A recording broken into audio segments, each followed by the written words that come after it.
BA first year का economics, भारतीय अर्थव्यवस्था।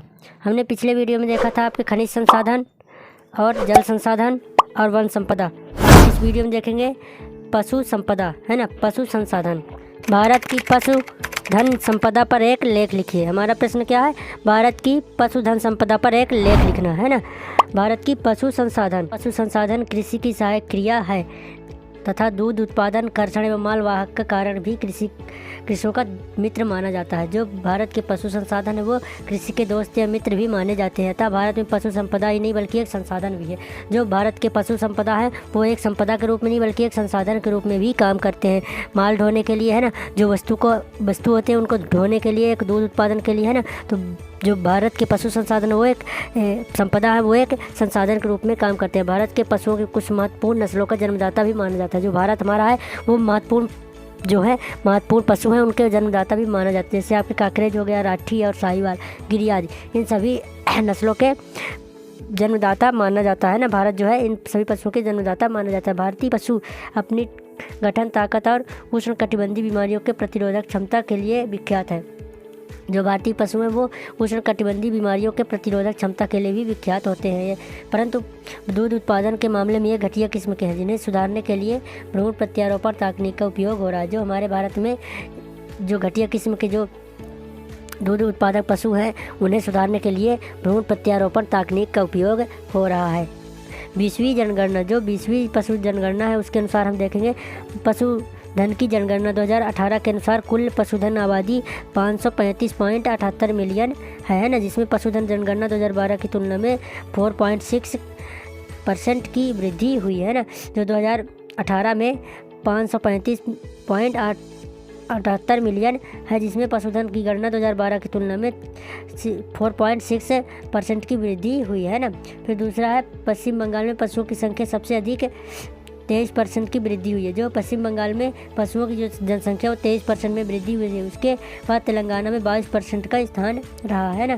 फिर तीसरा नंबर है देश में कुल मवेशियों की संख्या 0.8% की वृद्धि हुई है ना। जो कुल देश में भारत में मवेशियों की संख्या में 0.8 की वृद्धि हुई है। यह वृद्धि मुख्य रूप से वर्ण संकर मवेशियों की स्वदेशी मादा मवेशियों की आबादी में तेज़ी से वृद्धि का परिणाम है ना।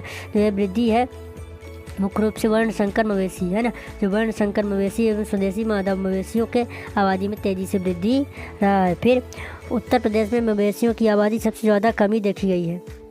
आपके उत्तर प्रदेश है वो मवेशियों में आबादी की जो सबसे ज़्यादा कमी देखी गई है। उत्तर प्रदेश में मवेशियों की सबसे ज़्यादा कमी पाई गई है। हालांकि राज्य में मवेशियों के बचाने के लिए कई कदम उठाए गए हैं। पश्चिम बंगाल मवेशियों की आबादी में सबसे अधिक 15% की वृद्धि देखी गई है ना।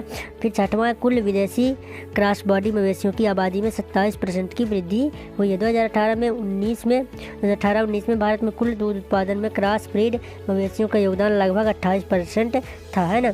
फिर सातवां है राष्ट्रीय गोकुल मिशन के माध्यम से देसी नस्लों की संरक्षण को बढ़ावा देने एवं सरकार के प्रयासों के बावजूद भारत के स्वदेशी मवेशियों की संख्या गिरावट जारी है। जो राष्ट्रीय गोकुल मिशन के माध्यम से देसी नस्लों का संरक्षण को बढ़ावा देने के सरकार में प्रयासों के बावजूद भी भारत की स्वदेशी मवेशियों की संख्या गिरावट जारी अभी है ना। फिर 8वां पॉइंट है उत्तर प्रदेश, मध्य प्रदेश, राजस्थान, महाराष्ट्र आदि राज्यों में सबसे अधिक गिरावट देखी गई, जिसका कारण बहुत हद तक गौ हत्या कानून है ना। जो गौ हत्या कानून है उससे गिरावट काफ़ी अधिक आई है आपके राजस्थान, महाराष्ट्र, उत्तर प्रदेश और मध्य प्रदेश में, है ना। फिर 9वां पॉइंट है कुल दुधारू मवेशियों में 6% की वृद्धि देखी गई है। जो कुल दुधारू जो पशु हैं, मवेशी हैं, उनमें 6% की वृद्धि देखी गई है।